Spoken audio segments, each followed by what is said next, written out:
space, a void. The sheer absence of matter creating a vacuum due to a very, very, very, very low pressure environment. So we're told. However, we're also told that NASA successfully landed 12 men on the moon because its spacecrafts and spacesuits were able to withstand such a low pressure environment. Hello again, this is Paul on the Plane. Welcome to episode 3 here in our third season of Faking Space and our continuing analysis of the photos, videos, and information given to us by the world's space agencies, showing conclusively their stories just don't add up. In this episode, Mr. Scott Henderson and I will explore what we're told by NASA about the lack of air pressure in so-called space, and analyze whether its own equipment, such as the Apollo lunar module and the astronauts' spacesuits, would actually survive. Mr. Henderson has invested more than 10,000 hours into researching the claims made by NASA as it relates to the Apollo program. So let's see if you come to the same conclusions we have. Let's start by covering a real-life example of the power of a vacuum due to one air pressure system being reduced adjacent to another air pressure system to kind of set the context here. The classic example, at least in my mind, is a railroad tanker car. You can search for and find many examples online of the structural integrity of a tanker car failing when air pressure inside is reduced, which eventually subjects the walls of the tanker car to levels of pressure it cannot withstand on the outside of the tank, and it implodes in a thrilling fashion.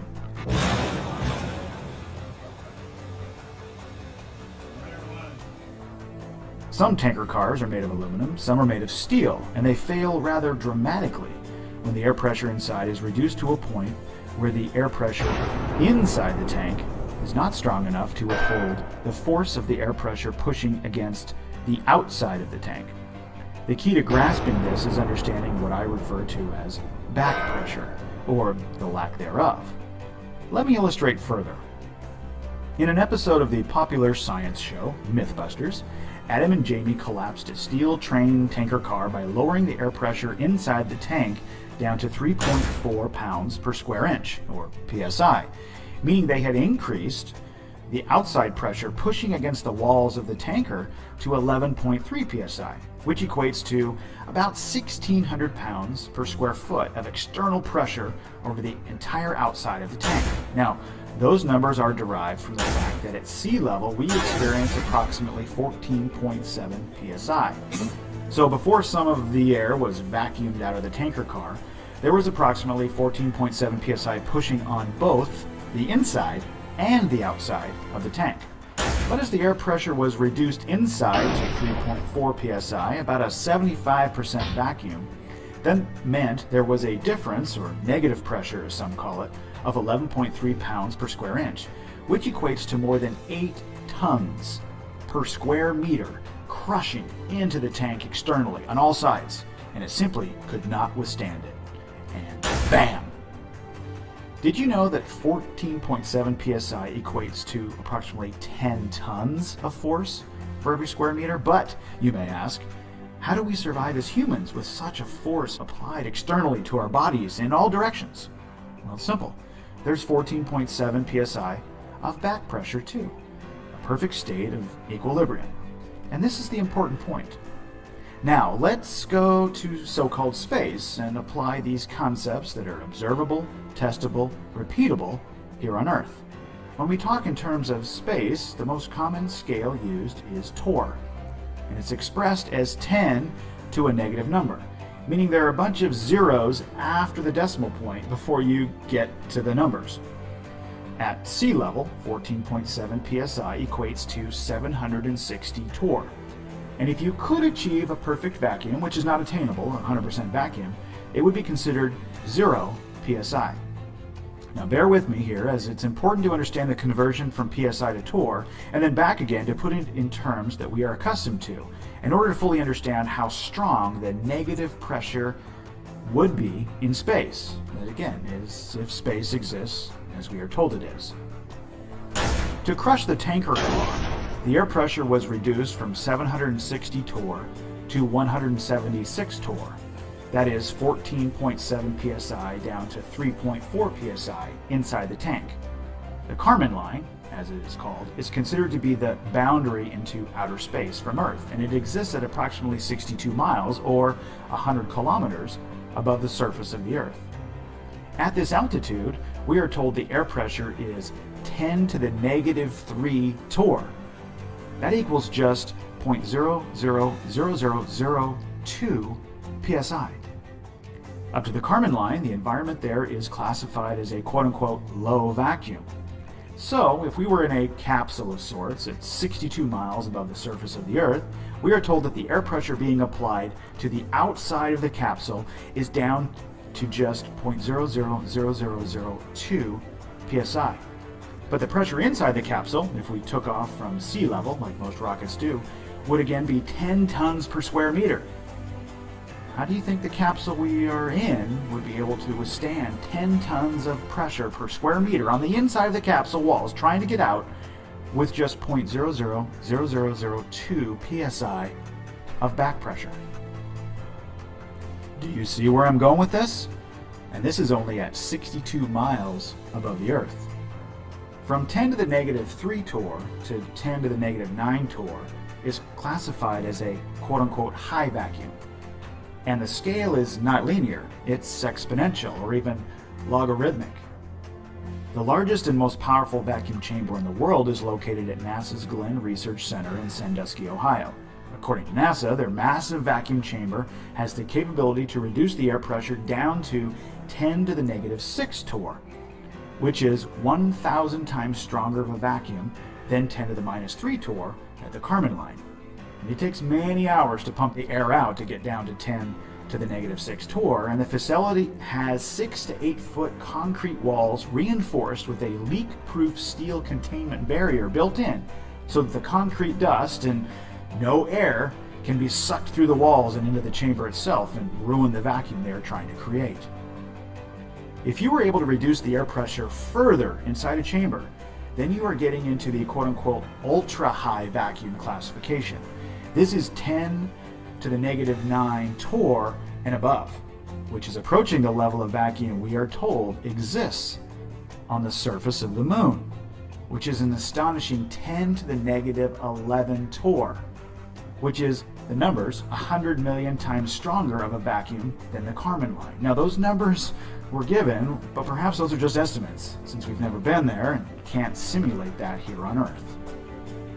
Some interesting notes about the Glenn Research Facility, which we are told is able to simulate 10 to the minus 6 torr, still 100,000 times weaker than the surface of the Moon, was built in 1969, the same year Apollo 11 allegedly achieved putting 2 men on the surface of the Moon. But if you really dig to find out when the world's largest vacuum chamber was first opened, you'll find out it was actually in October 1969, 3 months after Neil and Buzz allegedly walked on the Moon. And even then, we are told the vacuum on the surface of the Moon is 100,000 times stronger than what even NASA's best vacuum chamber could achieve. Once you reach even the quote-unquote high vacuum classification, this is what we are told the Glenn Research Facility can achieve, 10 to the negative 6 torr. You need vacuum seals like these. On the left, which are metal and comprised of one-time use materials.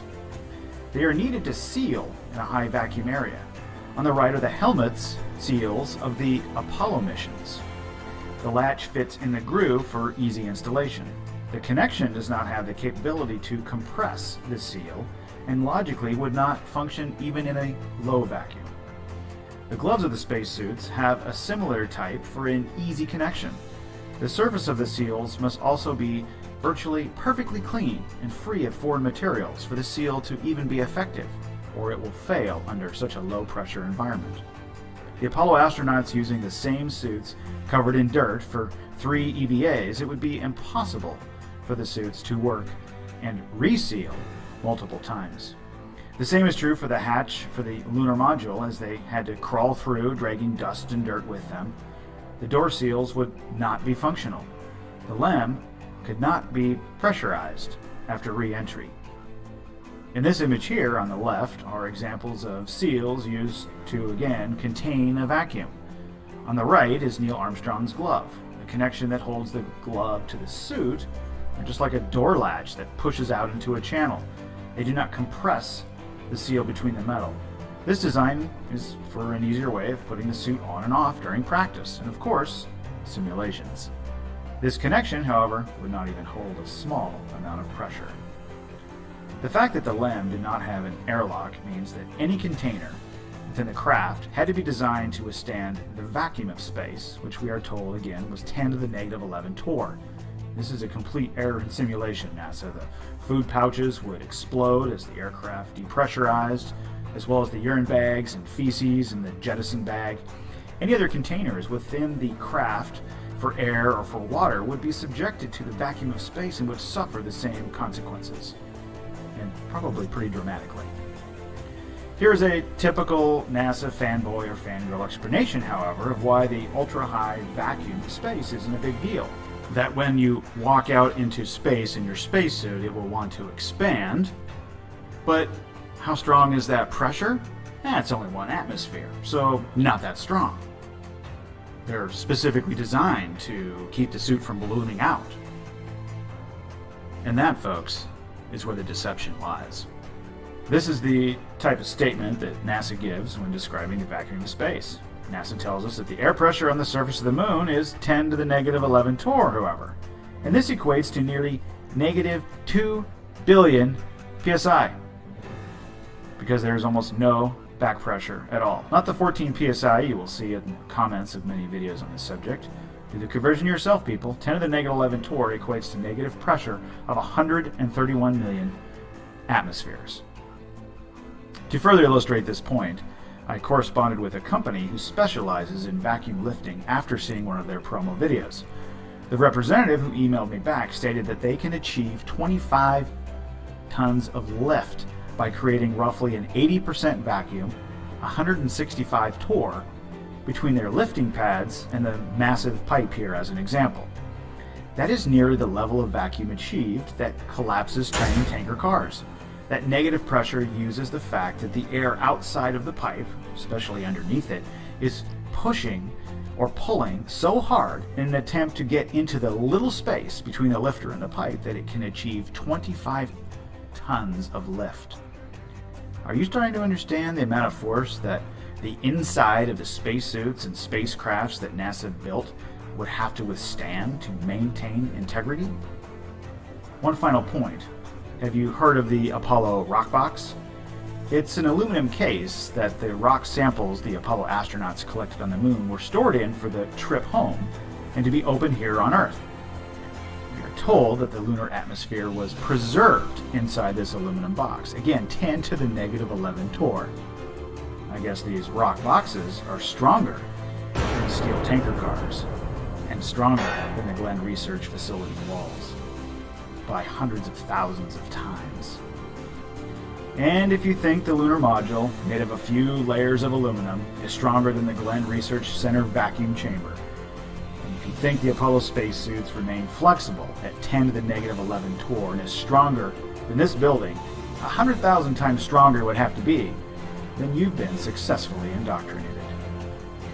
The only thing NASA has sent to space, people, is your imagination. On behalf of Scott Henderson, this has been Paul on the Plane. Thanks for watching.